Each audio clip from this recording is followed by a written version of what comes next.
All right, so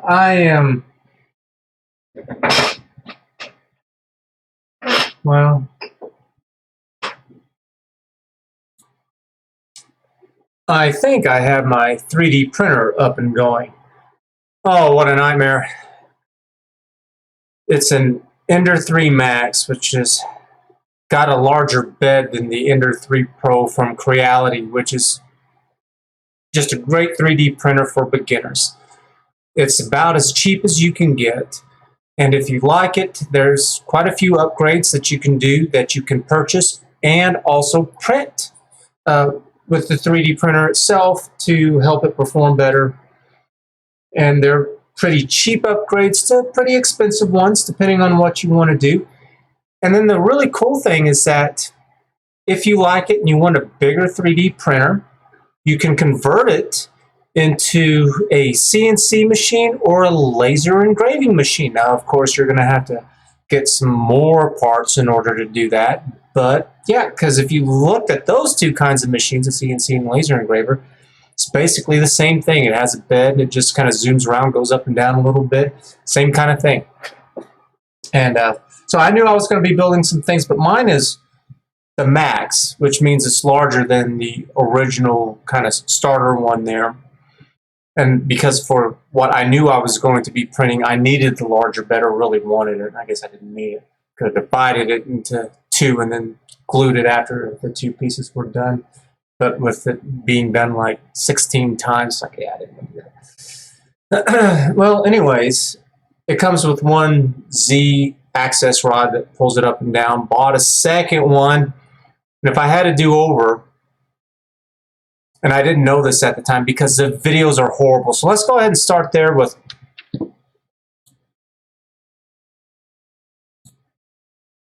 this is a video that helped out some, but this is one of the problems that I have constantly whenever I'm trying to find some information online is that, you know, I'm sure there's just a ton of people who just mean to do well, but man, they just fail so horribly with it. Now, I do too, but you know, part of it is that nobody has helped to flesh this out.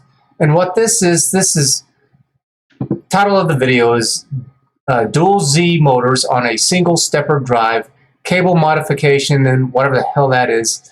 And this is H3 or TH3D Studio. He is so annoyingly repetitive. Knows what he's talking about. But man, so let's listen. And I'm testing out my 3D printer right now. I've been trying to figure this out all damn day. I have scratched up my freaking bed, and for some reason, it will not print. I don't know what the hell's going on. I'm turning it off. I'll deal with it later. And he just constantly says the same thing. So let's go ahead and watch it. We'll get into it. What we're going to go today is splicing two separate motor wires together. This is most commonly used when you have two Z motors. We only have one plug on your board. This is a pretty quick process. All you're going to need is some electrical tape and your side codes coming to the printer. If you have a soldering iron, it's also recommended. So I'm going to show you guys how to twist them together. So let's get started. A lot of people say that too, all the time. So let's get started. It's like, you don't need to say that. Just go ahead and do it. I mean, I guess it depends. You know, if you've got an audience and you're kind of talking to them, you know, maybe if it's a how-to though, it's like, no, you should cut the fluff out, because how many people are going to watch this where it's like, I need to know this for a project with school or with my business or whatever. And it's like, I don't have time for this. So it's...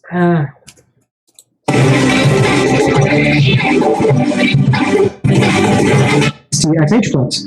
Standard 4-pin JST XH plugs. Now what you'll notice is that one side of the plug has a keyed connector on it with these little like forks with no terminals here on the other side. On Creality machines, you usually just have a black wire, and all four of them are black. I tell you what, this is where I had a problem, because what I had, it was one long wire essentially, but in the middle it had another connector like that.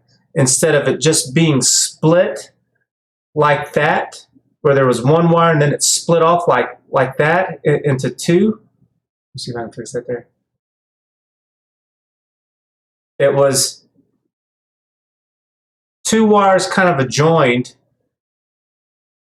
And so it went from the motherboard to the first stepper motor, And there was another wire that also was at the stepper motor that went to the second motor, stepper motor thing.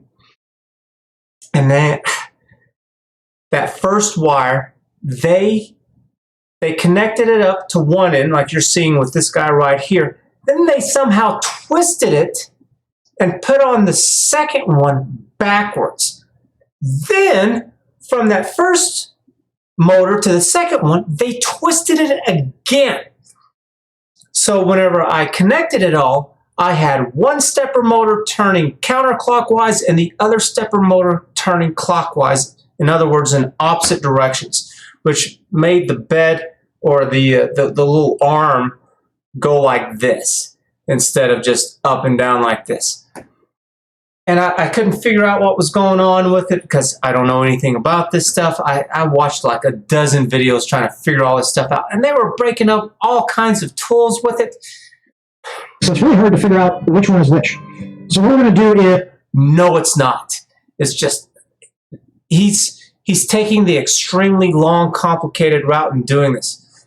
Basically, there's 4 pegs, and all you have to do is if you'll take out those 4 pegs and just swap them around and go in the other way, because it's all based off of whatever printer that you have. And so with mine, it's Creality, and it's just 1, 2, 3, 4. And so that's all that you have to do. So, I mean, maybe there's some circumstances from some companies where that might not be the case, but for the most part, that is exactly where I would start. Because I was doing all kinds of things, and I was worried it was going to short out, but I kept coming across videos that says, yeah, it's not going to happen, don't worry about it. It's like, yeah. So anyways. Look at these here. Now this one does have markings. Your newer machines might have markings on the wires to indicate which one is which. They might have markings on their wires, so you know which one is which. But some of these do not. So we're going to splice this in and show you. But some of them do not, so we're going to splice them. He's already said that he's going to splice it before, so he said it a second time. I'm going to do this assuming that you don't have any markings on these wires. That they don't have markings on their wires. That's the second time he said it in like 2 seconds. The easiest way to do that is take the 2 plugs and line them up identically.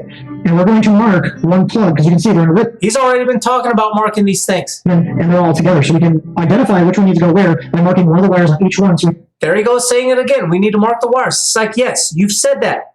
You know, which is our reference point. We're only going to need one of these plugs, so I'm going to cut one of these, and I'm going to leave a couple inches so we have room to work with. And before I do that, I'm going to go ahead and peel back one of these wires for our reference. Anyways, good enough. We don't need to watch the whole damn 10 minutes of it. He is so repetitive throughout this thing. They're just within the first like 2 minutes with all that stuff. And, you know, it's not as, you know, maybe he did it on purpose because this is roughly 10 minutes, and with YouTube's algorithm, sometimes they want you to be around 10 minutes if you want it to show up well. So maybe he did it on purpose.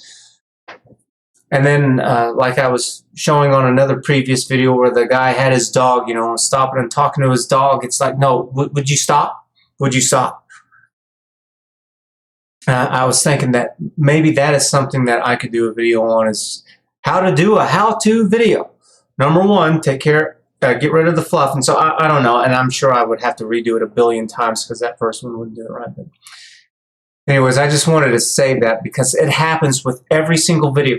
If there's ever anything that you want to look up, whenever you do that search, do it directly off of YouTube for the video instead of Google, because it'll pull up all kinds of videos, and it's like Google or YouTube does find it. It's gonna hone in on it a lot better, and it does it just fine. But whenever you search for the video, find the videos that are the shortest in length first. You're not going to get it right, but you'll be able to hit through them pretty quickly and get a good kind of basic foundation as to what it is that you need to understand before we're kind of really diving into it. I do it constantly. Saves so much time. Before it was like, oh, this video has the most likes to it. It's a 30-minute video though, but I'm going to get the information I need out of it, right? No. It's like you're going to get a little bit here and a little bit here and a little bit here.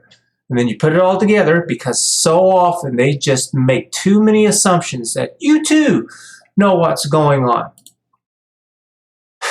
And then I was like, I need to close some of these tabs and go over this stuff. And then I caught myself opening another tab. It's like, because I like to watch all kinds of stuff. And I need to talk about that later. It's like, no, stop. What are you doing? Trying to get caught up here. I don't remember these. I don't care. We're just going to go through these for a little while. I'm going to comment on them a little bit. And because it's just so stupid. For example, I hate it whenever people are talking about race, color, national origin. Oh, well, this is right or wrong that you're black or white. Or it's like, that's not a right or wrong question. Right or wrong, that implies that there's some kind of choice behind it. It's like you can do right or wrong with your money. Oh, that was a wrong decision. That was a right decision. But you don't have a decision. It's like men or women, or one's better than the other. It's like you can't change that. You can say it's good or bad, but good or bad is different than right or wrong. I was just watching something today, and it's kind of like, yeah, they're framing it completely backwards. So. Why this stuff's happening, because someone actually chatted us. We've talked about ESG before. It's environmental, social, and governance rating. Mm-hmm. Someone mentioned that as we're talking about this Twitter. Will you start a mighty network? I don't edit my stuff. Commercial and this Doritos commercial, that the reason they're doing this is because they're trying to reduce their risk as they appear to creditors. I don't believe that. ESG ratings are legit. So let me just read. It says ESG rating measures a company's exposure to long-term environmental, social, and I don't know what this is and what it's coming from. I know that they talk about this over in China happening, and from my understanding, it's kind of halfway working. People just don't care. It only kind of applies to people who are really kind of on the move, I guess, but locally it has like no impact at all. But if you want to go travel, then it's a little bit more of a nuisance. So. Governance risks. These risks involving issues such as energy efficiency, worker safety, and board independence have financial implications, but they are often not highlighted during traditional financial reviews. Investors who use ESG ratings to supplement... I'm just going to skip that one. I'm not even going to watch this one. I'm just going to talk about over 37% of truckers will quit over vaccine mandate. Biden is actively destroying the economy. And it's like, yeah, that's right. That is what is going on with all of these mandates. It's that they're creating these super spreader events centers, so whenever they close down small businesses and they only let Walmart and Target and Lowe's and Home Depot stay open, it's like, well, then you're limiting their options whenever you do that. So if you're so concerned about the my coronavirus, then why are you doing that? Listen to this a little bit. They warned the administration last week that many drivers will likely quit rather than get vaccinated, further disrupting the national supply chain at a time when the industry is already short 80,000 drivers. The Trucking Association estimates companies covered by the mandate could lose 37% of drivers through retirements.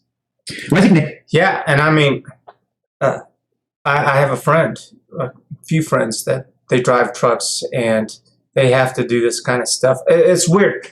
So one of them, he lives here and he drives to Colorado.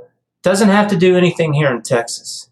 He gets to Colorado, everywhere he goes, he has to put on a mask. And he's just laughing the whole time. He's like, you know what, in Texas, we don't do this at all. And if you want to wear a mask, you can, but you don't have to. And you know what's going on? Absolutely nothing. People just go about their business doing whatever, and it's like nobody gives a damn. It's just, it's ridiculous. It's just absolutely ridiculous. And, he's fortunate where he works with a local company, and, well, I guess not local, but it's big enough that they can have their own divisions that kind of run independently. And so it's like, yeah, just do whatever that state is. And so in this case, it's like, yeah, we're in Texas, do what Texas wants, and in Colorado, do it there. So. Nations and workers switching to smaller companies not covered by the requirements. Okay, when they tell you it is not Joe Biden's fault, laugh. All right, okay, laughing won't be an effective way to argue against them, but please share this. I'm all for that. I think there's just too many lies, but the problem is how do you share it? Because you put this stuff out there on Twitter and Instagram or Facebook or whatever, or you make a video about YouTube. I got a strike or something yesterday, and it was over a video that I made back in September. Something with Joe Biden and my coronavirus, and it's like... because I've heard of them doing this, where they will go back and make a new kind of policy change now and then go back and see if it applied to anything before they did all this. And it's like, that's just ridiculous. And whenever we get around to building up this site, It's like, I'm going to put an end to all of it. It's like, you can come here and I will never sell it. I will not be like Parler or what was that going on with Rumble and Gab or whatever. It's like one of them was owned by Dave Rubin, and then he sold it. It's like, I tell you what, I lost a lot of respect for Dave Rubin whenever he did that. I haven't watched him in a while, but I thought he was doing all right. And he was on with Jordan Peterson talking about how, yeah, we're going to do this and we're going to fight it. And it's like, no, you didn't. All you just did was that you just proved that you're a sellout. That's all that you did. So you can just go jump off a cliff. I don't understand that at all for 1 second, because it's like you're making this work and it's going to happen. And the only thing I could think is two things. Is that one, that the offer was incredibly good, that he was worried about refusing it and not being able to get that again. Or that, I don't know, man. Maybe he just felt like that it was just too much work and that he didn't want to do it all. I guess I'll throw him a bone. But I tell you what, he's basically my age. I think we're the same age. It's like, how can you be at that age and doing what he does too, especially, and not understand that that's going to take a lot of work to be able to do it. It's like, it's why I'm doing all this behind the scenes, because I know that that's going to be my life. It's going to be like 80% of my life is doing this damn trash. And I have the opportunity, fortunately, and the foresight to see it coming. And it's like, if I can get these things squared away, then great. And then later down the road, especially, it's like, well, then it won't be such a big deal, because hopefully I'll be able to afford plenty of people to be able to do that for me, because we all only have 24 hours in a day. It doesn't matter if you're the president of the United States or somebody who's homeless on the streets, and not 1 cent will be able to afford you 1 second. So now we're just going to kind of, but yeah, this is what we're going to do. So be encouraged and feel hopeful, because I know exactly how to handle this crap with checks and balances and using computer systems and software programs. It's going to have to be developed, though, because I don't think anyone's done it quite like I have. But it's like, beyond what the fuck they were told 2 weeks ago. Okay, they get told something as a new term maybe used, it's rolled out. So he's talking about NPCs, or in other words, people who don't think for themselves and they just do whatever it is that they're told. The title of this video is next time someone says this, next time someone says they never said that, show them this. And this is from Young Ripper 59. Out there, you always know when it comes, because they always say the same stuff. Safe and effective, 2 weeks to slow the spread, flatten the curve, like all those catchphrases and stuff that these people who never used it all of a sudden started using. It's because their firmware was updated with such information. But in said updates, when they get them, they tend to wipe out the memories of what they were doing, or rather what they were told before, which is why. Yeah, and I tell you what, if you're ever dealing with anybody like that, where they are so inconsistent like that, you need to really evaluate kind of your relationship with them and see if this is somebody that you want to continue on with.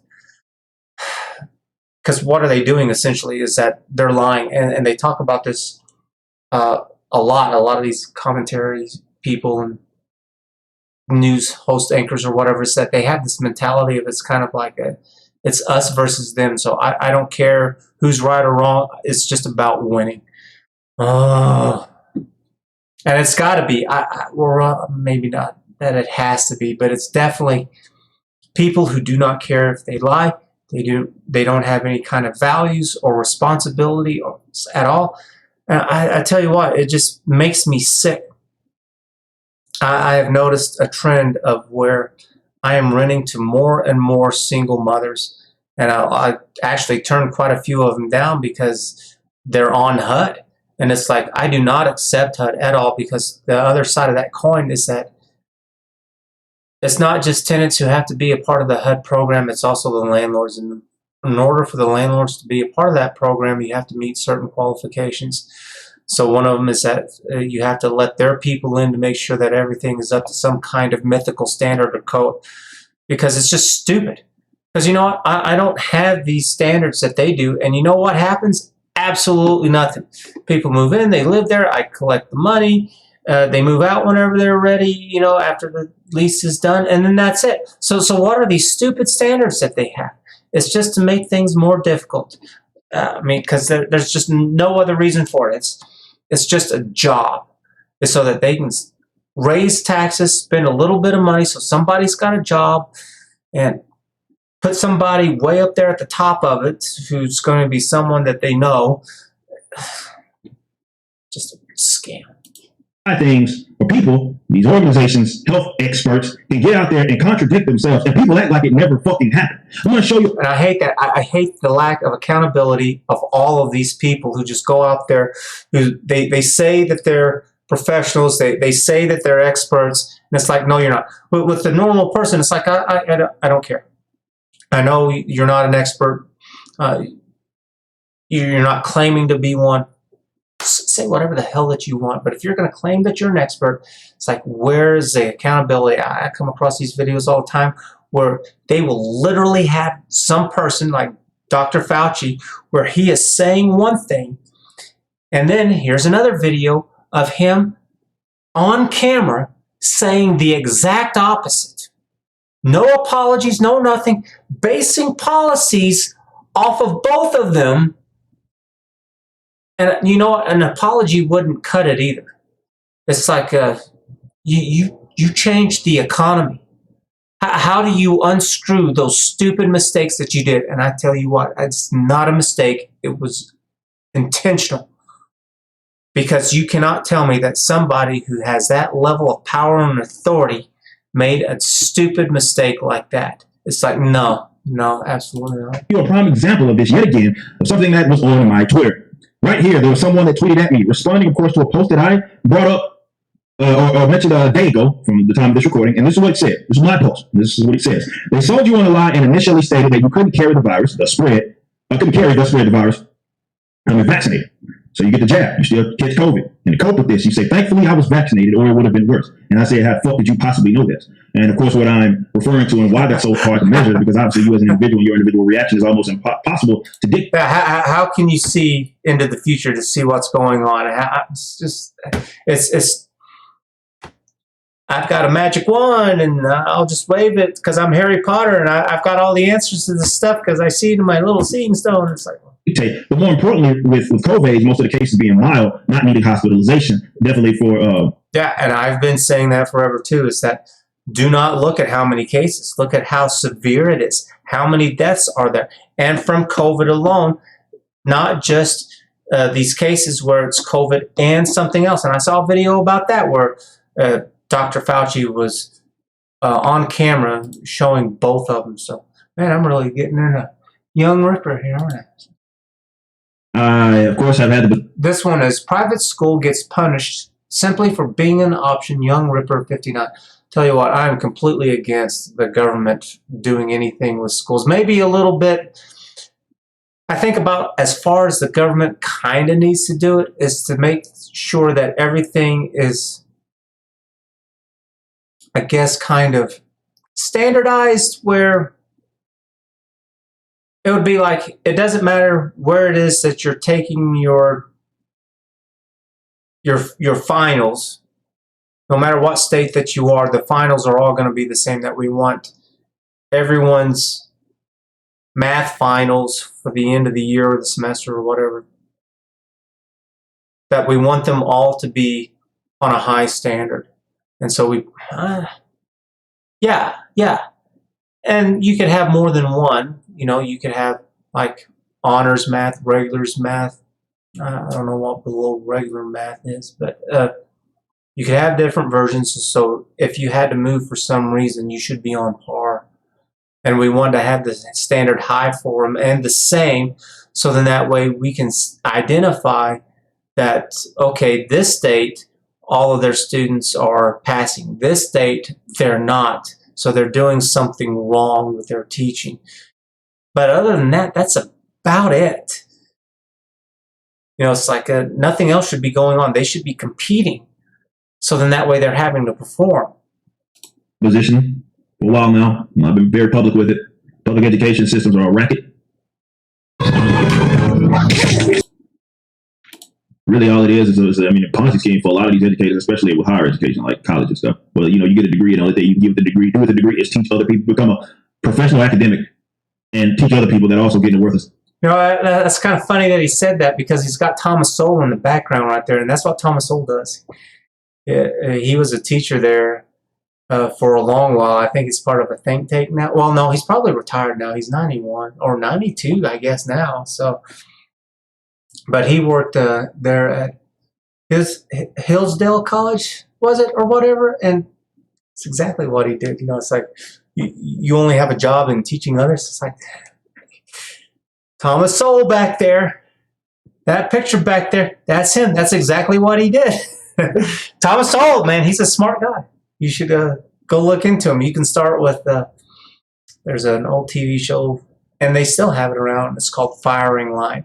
And back in, I think, 1983, he was a guest with William F. Buckley Jr., and he's just having this stupid debate about feminism with this feminist lawyer. It's at the end of the episode, and it's like she's just not paying attention to him at all.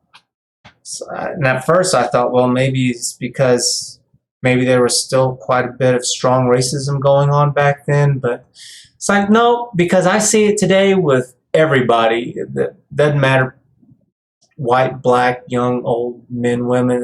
It goes on. It's more of some kind of thought process that's going on. This degree is really the only thing you can do with it. But you're seeing as people have paid more attention to what these public schools. And with schools, it's like they shouldn't be teaching all this woke stuff. It should be, we're going to offer classes that evolve around STEM, science, technology, engineering, mathematics, and also off of what the economy of our state is in demand for. So what are the most job postings out there for? Okay, well, we're going to push those classes needed to be able to do that. So it doesn't matter that if it's like carpentry or mechanics or IT, it doesn't matter. It's like that's what it needs to be. I read this article, it's been several years now, where in Spain they were having this issue. They had like millions of jobs and millions of people looking for jobs. But the problem was that they had these useless degrees, and a lot of these jobs were dealing with management and with financing too, I think, and they didn't fit. So it's like you can apply for the job all that you want to, and you can even have a degree, but if it's the wrong degree, it's not going to get you a job. So it's not good enough to just offer school and offer classes. You do need to have the basics, reading, writing, math, but the rest of them, it shouldn't be like blind electives. That's not what you're there for. It's not to develop your hobbies or to make you some kind of political activist. You're trying to develop a career for yourself. Anyways, that's big enough. We're going to go ahead and move on. I'm not going to do that one. Oh man, Modern American culture baffles the European from Romanian TV. And so starting Monday, I was thinking about this. I'm going to have to go back to much more towards what I was doing originally with having 2 videos a day, Monday through Friday. And that's because in order for these algorithms to be able to get me an audience, I have to be able to produce consistent content and put tags on it so the algorithm can match all that stuff up. And so if I'm just kind of doing random stuff like this, it's never going to happen. But I can do a little something right now. I just don't. I'm just so close to doing it. I was also having problems with Amazon, and I had to do that through eBay, and that just took forever, but I think I have it all. And that stuff should be getting, one of them was having a heater for the garage out there. It's going to be a 240 volt. I'm going to have to do the wiring for it. And it's like, that's no problem. And then I should be able to work in it throughout the winter. Because right now it's I don't know what temperature. It was like 7 degrees whenever I woke up this morning. Oh, and before I forget, a little update about my fasting. So this is what, day 4. This morning whenever I got up, I was at about 181 pounds whenever I started, and it was showing me at 177. And the fasting started on Monday. Yeah, on Monday, and I did have, I had like some broccoli and something else. It was like under 400 calories for everything, and because I wanted to see how much habits played into it and just kind of if going through the motions would help, and it did. And then Tuesday, I just had some condiments because that's all that I have. And I was just really craving flavor and taste, I guess, because it was just a little bit. It wasn't much. And it helped out a lot. Wednesday yesterday was like really bad for a while. I think it was Wednesday. It was Tuesday or Wednesday. I guess it was Tuesday that was really bad. And yesterday was much easier because I think it was the second day that was bad. And today was easier. It was easier to deal with my cravings. The cravings were not as bad or as strong or intense or any of that kind of stuff. They were there. It did happen. And in the morning, whenever I wake up, it's just kind of business as normal. I go and have a cup of coffee. I don't really eat anything in the morning, and it's just kind of normal. Then whenever lunch rolls around, that's whenever it starts. And then kind of yesterday and today, I just have kind of had a light hunger all day long. Something that I've heard repeatedly is that after about the third or fourth day, you're no longer hungry, and it's like, I'm waiting for that to happen. But to be honest, or to tell the rest of it, you might have to go completely without eating. So maybe chewing the gum and having the coffee, because I do add creamer, and because I have been having a little bit in condiments, maybe that's kind of throwing that off a little bit. But if it's like working out where you do some kind of shock stuff to your body, it's like your body doesn't handle it too well. Whenever I go run long distances, just doing an extra mile or two the first time is the hardest, and then after that it's easier. So I'm excited to see how it's going to be the next time that I do this. I have really been enjoying not having to pay money for food and having to cook up something and clean. It's like, it's real nice. And I was thinking about, when would be a good time to stop on the fast. Today's the 6th. Are you kidding me? So it's the 6th, okay, which is Thursday. I think I'll go ahead and do one more day for Friday, and then Saturday, I think I'll eat something, because why not? I think that's fine. And then perhaps maybe lightly eat on Sunday a little bit, and then do it again next week for a few days. Probably, I think next Friday is going to be another gaming session with everyone.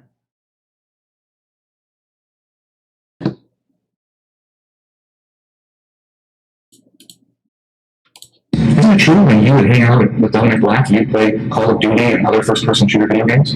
Sometimes. And those are games in which you use weapons like AR-15s to... I can't believe that was said during his trial. That was demolished in like the 80s or 90s, because they said that back then. And you know what? Everyone I knew in school, all of my friends, all of my family, my cousins and all that stuff, they all played video games, and they played these shooters, and they said this stuff. And the research has been out for decades that there is no correlation at all whatsoever. Just like with violent movies, there is none. It's like, people are not stupid. They understand the difference between a fictional TV show, movie, or whatever, and real life. I do not understand why this lawyer has a job after some stupid nonsense garbage like this at all. I'm going to deal with all this. Pretty much shoot anybody who comes at you, correct? It's a video game where two players are playing together. I don't really understand the meaning of your question, to be honest. Isn't one of the things people do in these video games try and kill everyone else with your guns? Yeah, the video game, it's just a video game. It's not real life. I have to say that I am absolutely fascinated by the United States. A criminal trial where a person is claiming self-defense is the most politicized trial around the world. Do you know how many self-defense trials happen a year and you don't know anything about them? It's fascinating, isn't it? Like, maybe another trial from last year where a person claimed self-defense. Give me the name of... Yeah, I'll tell you what. I hate that too. It's like, why do people have an interest in this? Because he's right. These kinds of trials happen all the time. But for some reason or another, it's made it to the news and people are watching this. It's like, I don't care. I do not care at all. I take that back. I guess I do. I care about it being a good trial and if the system is working the way that it should, which it doesn't seem like that it does. So I guess I do. I guess I should say I wish I didn't have to. And that could happen whenever there's a good system in play to kind of be able to balance and regulate things well, which our systems are out of date. Of the person. You can you? So the only reason you know about this one is because the mainstream media wants you to know about this one. And why is that? Well, apparently because this is a highly political trial. Even though none of the participants are members of any... You know what? I'm going to stop right here because this is at 36 minutes and these stinking videos are taking like an hour and a half or more to upload. And until I figure out how to adjust the settings on this, I'm just going to kill it right now because I'm going to be staying up until like 11 downloading this stupid thing. Yeah, so Monday I'm going to fall back more into the original setup. Or not tomorrow, but Monday. Tomorrow I'm going to do a few more of these tabs that I have up, and then I think I'm just going to close a lot of them and just kind of move on. I don't know. I'll see how things happen tomorrow and just take it from there. So thanks for watching. We'll catch you again later. Bye.